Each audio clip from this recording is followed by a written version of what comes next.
আজকে হবে ক্লাস 4-এর first chapter why is the sky so high. এই চ্যাপ্টারের অ্যাক্টিভিটি 9-এ একটা রাইটিং স্কিল আমাদের লিখতে হবে। এখানে ইনস্ট্রাকশন দেওয়া আছে write 4 sentences on how the community workers keep your school area clean.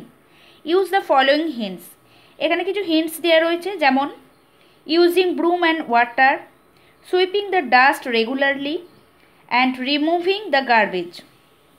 এই তিনটে হিন্টসের ওপর বেসমেন্ট করে আমাদের 4টে সেন্টেন্স লিখতে হবে। তো স্টুডেন্টস, আমরা 4টে সেন্টেন্স লিখেছি। কি কি? Number 1, the community workers use brooms to sweep my school area. Community workers মানে সমাজকর্মীরা কি করছেন না, ঝাঁটার সাহায্যে তারা আমাদের আমার স্কুল চত্বর পরিষ্কার করছেন। Number 2, after sweeping they wash with water.